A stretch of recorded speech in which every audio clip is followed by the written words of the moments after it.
नमस्कार दोस्तों, राधे राधे। वैशाख मास में जरूर सुने चौथ माथा की कथा। एक गांव में एक सेठ सेठानी रहते थे। उनको एक बेटा और एक उनकी बहन थी। वह बर्तन मांजकर पानी डालने नीचे जाती तो पड़ोस की औरतें पूछती, आज खाने में क्या खाया? तो वह कहती, बासी कुसी तरबासी।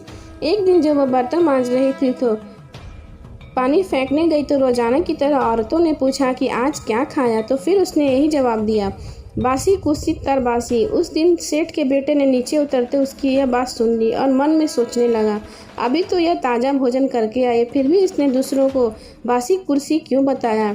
दूसरे दिन उसने माँ से कहकर खीर खांड का भोजन बनवाया। माँ, बेटे और बहू तीनों ने बड़ी प्रसन्नता से भोजन किया। बहू बर्तन मांजकर पानी नीचे डालने गई तो पीछे पीछे उसका आदमी भी गया। आज भी उस हमेशा की तरह औरतों ने पूछा कि आज क्या खाया? तो उसने जवाब दिया, बासी कुर्सी तरबासी। उसके बाद आदमी को बहुत गुस्सा आया, आज तो मेरे सामने खीर खांड का भोजन किया, फिर भी यह बासी कुर्सी बता रही है, इसमें क्या रहस्य है? इस बात को समझने के लिए वह रात का इंतजार करने लगा। जब रात हुई और वह कमरे में आई तो उसके आदमी ने पूछा कि आज तूने खीर का भोजन किया, फिर भी पड़ोसी औरतों को बासी कुर्सी क्यों बताया? तब बहू मुस्कुराकर बोली, आपके दादा परदादाओं की कमाई है, तो वह बासी कुर्सी हुई या नहीं। यह सुनकर उसने परदेश जाने की सोच ली तथा सुबह उठकर माँ से बोला, माँ, मैं कमाने के लिए परदेश जाऊंगा। माँ ने कहा, अपने पास तो बहुत धन है, तू परदेश जाने की क्या आवश्यकता है? लेकिन बेटे की जिद करने पर माँ ने परदेश जाने की अनुमति दे दी। वह कमाने के लिए परदेश चला गया। वहाँ से उसे एक सेठ के यहाँ नौकरी मिल गई। कुछ ही समय में वह सारा काम काज करने लगा। सेठ अपना सारा कारोबार उसे सौंपकर स्वयं तीर्थ यात्रा करने चले गए। इधर सास ने यह से कहकर रखा था कि दिए की बुझावे तो चूल्हे की मत बुझाना और चूल्हे की बुझावे तो दिए मत बुझाना। लेकिन दिन दोनों अग्नि बुझ गई तो बहू पड़ोस में अग्नि लेने गई। उसने देखा कि वहाँ पड़ोस की औरतें किसी माता का पूजन कर रही हैं। यह देखकर उसने पूछा कि आप किस माता का पूजन कर रही हैं? तो मुझे भी बताओ, यह किसका व्रत है तथा इसके करने से क्या फल होता है? तो उनमें से एक बोली, हम चौथ माता का व्रत पूजन कर रही हैं। बिछड़ों का मिलन होता है, निपुत्र को पुत्र प्राप्त हो जाता है। इस पर बहू ने कहा कि मेरे भी पति को परदेश गए काफ़ी समय हो गया है, मैं भी चौथ माता का व्रत करना चाहती हूँ, लेकिन मेरी सास मुझे बाहर आने नहीं देती। तब मुझे कैसे पता लगेगा कि चौथ कब है? इस पर औरतों ने कहा कि तुम रोजाना एक डिबिया में गेहूं का दाना रखती जाना। जिस दिन 30 दाने पूरे हो जावे उस दिन व्रत रखकर शाम को चौथ माता की पूजा करके चंद्रमा को अर्घ्य देकर फिर खाना खा लेना। साहूकार की बहू कहे अनुसार व्रत करने लगी।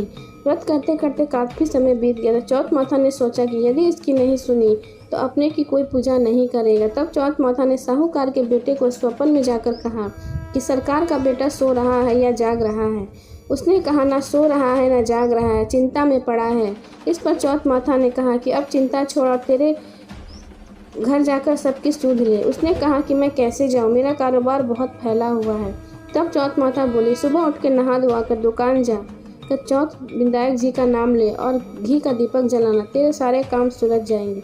सुबह उसने वैसा ही किया। देखते देखते सारा हिसाब किताब हो गया और उसने घर जाने की तैयारी कर ली। घर को रवाना हुआ तो रास्ते में एक सांप जा रहा था तो उसने सांप से शिकार कर दिया। सांप ने गुस्से में आकर कहा कि मैं तो अपनी 100 साल की उस पूरी करके मुक्ति पाने जा रहा था, तूने बाधा डाल दिया, अब तो मैं तुझे डसूंगा। इस पर साहूकार के बेटे ने कहा कि मैं 12 साल से मेरी गांव व पत्नी माँ से मिलने जा रहा हूँ, उसने मिलने के बाद डस लेना। तब सांप बोला कि तू घर जाकर पलंग पर सो जाएगा। तब उसने कहा कि मैं अपनी औरत की चोटी के नीचे लटका दूंगा, उस पर चढ़कर आ जाना है। घर पहुंचते वह उदास था। बेटा वो कुछ न बोला ना नहीं, लेकिन उसकी औरत होशियार थी। सब बात पता करके उसने कमरे की एक सीढ़ी पर दूध, दूसरी में चूरमा, बालू, रेत, इत्र, फूल आदि 7 सीढ़ियों से 7 वस्तु रख दी। आधी रात को फुरफुराता हुआ सांप आया और सभी वस्तुओं का आनंद लेकर खुश हुआ, लेकिन वचनों से बंधा हुआ था, सो डसना तो था। चौथ विनायक जी ने सोचा कि इसकी रक्षा नहीं की तो कलयुग में अपने को कौन पूजेगा। चौथ माथा तलवार बनी विनायक जी की ढाल बनकर और उसे जैसे ही सांप ने डसने लगा तो उसे मार दिया। साहूकार के बेटे को नींद नहीं आ रही थी। सांप के मरते उसने अपनी पत्नी को उठाया और चौपर पासे खेलने लगा। सुबह देर तक बेटा बहू उठे नहीं तो माँ ने कहा कि बेटा को धक्का आधा पर वहाँ क्यों नहीं उठी। जाकर देखो तो खून ही खून हो रहा है। उसने कहा, मेरे बेटे बहू को किसी ने मार दिया। 10 से बैठ बोला, माँ हमारा बड़ी दुश्मन सर है, वहाँ सफाई करवाओ तब हम आएंगे। माँ ने कहा, सफाई करवाई तो 12 आए। 2 आकर माँ से पूछा, माँ मेरे पीछे किसी ने कोई आया था क्या? मैंने क्या किया? इस पर माँ ने कहा कि तूने क्या किया? मैं हर समय खाना देती। वह बोली, मैं महीने में 1 हित दूध देती। सुबह काम वाली को खाना देती। दूसरी बार गाय या बछड़े को खिला देती। तीसरी बार उद्याना को गाड़ देती। चौथी बार पूजा करके चंद्रमा को देखकर फिर खाती।